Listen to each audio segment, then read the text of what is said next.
Hey guys, welcome back to another video in utility classes. And guys, this is the part 3 of basic concepts of macroeconomics.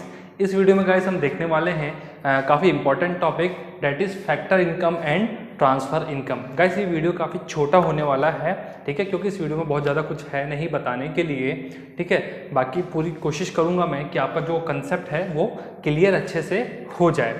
So guys, अगर हम बात करें factor income की, तो guys आपको याद होगा कि हमने चैप्टर 1 जो था, ठीक है, सर्कुलर फ्लो ऑफ इनकम, उसमें हमने बात की थी फैक्टर्स ऑफ प्रोडक्शंस की, ठीक है। तो there are basically 4 types of factors of production.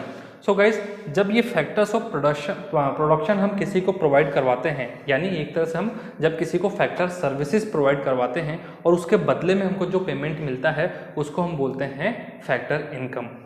It means factor income is an income which is earned by providing factor services, ठीक है।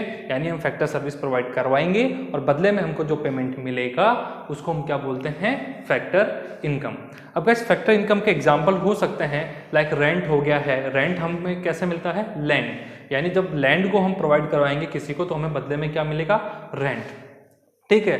इंटरेस्ट हो सकता है, प्रॉफिट हो सकता है, ये सभी हमारे फैक्टर इनकम के एग्जाम्पल होते हैं। अब गाइज जो फैक्टर इनकम होती है उसे हम अपनी जो नेशनल इनकम होते हैं उसमें हम इंक्लूड करते हैं।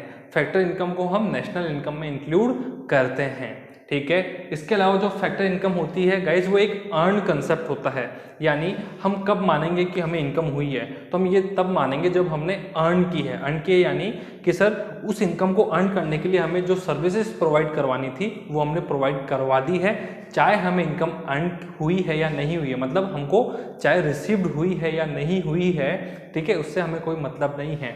अगर गैस आपको क्लास 11th का कंसेप्ट याद है तो वहाँ पे आपकी 2 इनकम होती थी, एक्रूड एंड अर्न, ठीक है। तो एक्रूड इनकम का मतलब क्या होता था कि आपने गुड्स सेल कर दी है लेकिन पेमेंट अभी तक आपको रिसीव्ड नहीं हुआ है, तो आपने इनकम अर्न कर ली है, ठीक है। तो ऐसे ही यहाँ पे फैक्टर इनकम होती है जब आपने फैक्टर सर्विसेज प्रोवाइड करवा दी है, चाहे आपको पेमेंट मिला है या नहीं मिला है, आप उसको अपनी इनकम मान सकते हो। अब अगर सेकंड टाइप ऑफ इनकम जो है वो है ट्रांसफर इनकम। अब ये फैक्टर इनकम से जस्ट अपोजिट है। फैक्टर इनकम में फैक्टर सर्विसेज प्रोवाइड करवाने पे इनकम हो रही है, यहाँ पे विदाउट फैक्टर सर्विसेज प्रोवाइड करवाने पे इनकम आपको रिसीव्ड होगी। अब गाइस यहाँ पे आपको ये देखना है कि आप मतलब वो कौन सी कंडीशंस है जब आपको ट्रांसफर इनकम रिसीव हो सकती है, यानी बिना कोई काम के ही हमको इनकम रिसीव हो रही है।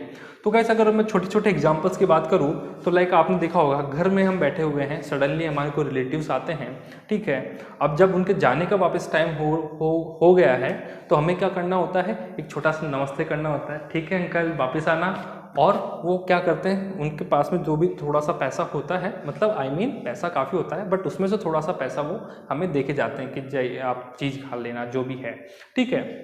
I know that was a bad example. So अगर गाइस मैं एक ओरिजिनल एग्जांपल की बात करूं, यानी अच्छे एग्जांपल की बात करूं, तो गवर्नमेंट की तरफ से हमें जो स्कॉलरशिप या ट्रांसफ़र पेमेंट्स मिलते हैं वो सभी हमारे ट्रांसफ़र इनकम के ही क्या होते हैं, एग्जांपल होते हैं। गवर्नमेंट की तरफ से हमें जो सब्सिडीज़ मिलती है या स्कॉलरशिप मिलती है या पेंशन मिलता है, ये सब क्या होते हैं, ट्रांसफ़र पेमेंट। ट्रांसफ़र पेमेंट्स जो होते हैं वो यूनिलेटरल होते हैं, ठीक है, यानी वन साइडेड होते हैं, यानी हमको कोई लेना देना नहीं है कि हमने कुछ किया है नहीं किया है, गवर्नमेंट हमको पैसा दे रही है किसी पर्पज़ से, ठीक है। जैसे टैक्सेस होते हैं, ठीक है।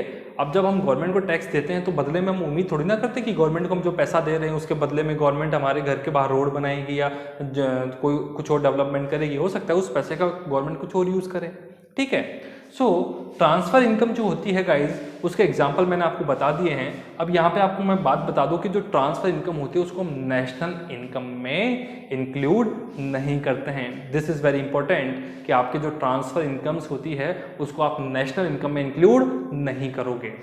आफ्टर डैट गाइज जो ट्रांसफर इनकम होती है वो हमारा रिसिप्ट कंसेप्ट होता है, यानी जब हमको रिसिप्ट हो जाएगी उस टाइम पे हम मानेंगे कि हमको इनकम हुई है, ठीक है। जब आपके अंकल वापस जा रहे थे, उन्होंने आपको पैसा दिया, उम्मीद तो आपको पहले से ही थी, ठीक है, कि अंकल पैसा तो दे के जाएंगे, ठीक है, नहीं तो हम जाते जाते बोल देंगे अंकल आप कुछ भूल तो नहीं रहे, ठीक है। तो जैसे ही आपके अंकल ने आपको पैसा दिया, जब आपके हाथ में पैसा आ गया उस टाइम पे आप मानोगे कि इनकम रिसीव हो गई। ऐसे नहीं कि अंकल को देखते ही यूं बैठ गए थे हम, आज तो या इनकम हो गई, ठीक है। सो ट्रांसफ़र इनकम जो होती है वो रिसिप्ट कंसेप्ट होता है, मीन्स जब हमको रिसिप्ट हो जाएगी उस टाइम पे हम मानेंगे कि हमारी इनकम जनरेट हुई है, ठीक है। और मैंने आपको बता दिया ट्रांसफ़र इनकम को हम नेशनल इनकम में इंक्लूड नहीं करेंगे और जो हमारी फैक्टर इनकम होती है उसको हम इनकम में इंक्लूड करेंगे। Is that clear? I hope guys कि आपको ये दोनों ही टॉपिक्स अच्छे से क्लियर हो गए होंगे, ठीक है। और अगर आपको ये समझ आ गए हैं तो please like the video and subscribe to our channel. Thank you guys.